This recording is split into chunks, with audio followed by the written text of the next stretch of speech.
No dia 12 de março de 1946, uma data que marcaria profundamente a história da Hungria, 4 dos seus mais notórios líderes durante o período da guerra foram levados ao cadafalso por meio de uma execução pública que utilizava o método do enforcamento na estaca, uma escolha deliberada, feita para maximizar o impacto simbólico e a visibilidade do castigo. Essa ação representou o ato final de uma tentativa do país de confrontar e processar de forma definitiva sua colaboração com o regime nazista alemão e os horrores que foram cometidos durante os anos de conflito mundial. A execução ocorreu na cidade de Budapeste, atraindo uma multidão imensa, que se reuniu para testemunhar aquele momento de justiça e punição pública, que carregava também um forte simbolismo de retribuição e de uma tentativa de recuperação moral para a nação. Os condenados eram figuras de extrema relevância no cenário político e militar daquele período sombrio.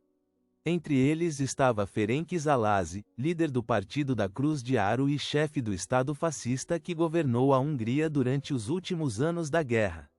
Szalasi foi responsável por conduzir o país a um completo alinhamento com Hitler e suas forças, tendo assumido o poder em outubro de 1944. Seu regime supervisionou a deportação de dezenas de milhares de judeus húngaros e esteve à frente de ações brutais de repressão política, além de promover a perseguição e o assassinato de opositores. Ao seu lado, foi executado János Wagner, que ocupava o cargo de ministro do Interior.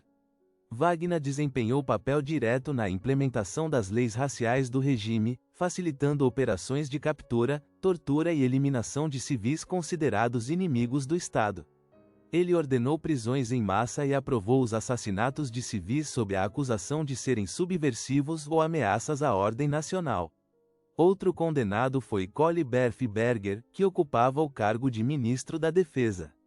Sua responsabilidade incluía a coordenação da integração das forças húngaras às tropas alemãs em retirada nos últimos meses do conflito. Berger também esteve envolvido na mobilização de trabalho forçado e no apoio às unidades de matança, conhecidas como Esquadrões da Morte do Partido da Cruz de Aro. O quarto homem a enfrentar o tribunal foi Josef Gera, um membro de alto escalão do regime fascista. Embora fosse menos conhecido politicamente, Gera tinha uma participação significativa nas ações violentas perpetradas em Budapeste, especialmente na repressão brutal contra civis. Ele foi condenado por crimes de guerra relacionados às perseguições e assassinatos de civis durante os meses finais do regime. Após a derrota do regime nazista na Alemanha e a libertação da Hungria pelas forças soviéticas, os 4 homens foram capturados, submetidos a julgamentos amplamente divulgados na imprensa e considerados culpados por diversos crimes. Foram condenados por crimes de guerra, crimes contra a humanidade e traição. O julgamento aconteceu na capital, Budapeste, e foi uma ocasião de grande repercussão pública, demonstrando tanto a necessidade de justiça quanto o desejo de estabelecer uma separação definitiva entre o passado fascista e o futuro do país. A sentença, definitiva e severa, determinou que eles fossem executados por enforcamento na estaca, uma forma de punição que, diferentemente do enforcamento tradicional, envolvia suspender o condenado por uma corda atada a uma estaca vertical, resultando em uma morte mais lenta e visível, com o objetivo de deixar uma mensagem clara de condenação e de responsabilidade. Na manhã da execução, os 4 homens foram conduzidos até o local do cadafalso, cada um recebendo um momento final de reflexão antes que a corda fosse fixada. Ao contrário do método convencional, o enforcamento na estaca deixava o condenado pendurado pelos braços, muitas vezes consciente por alguns segundos, uma cena que pretendia evidenciar a humilhação e o peso moral do castigo. Relatos indicam que Szalasi permaneceu desafiador até o último instante, demonstrando uma resistência que parecia desafiar a própria morte.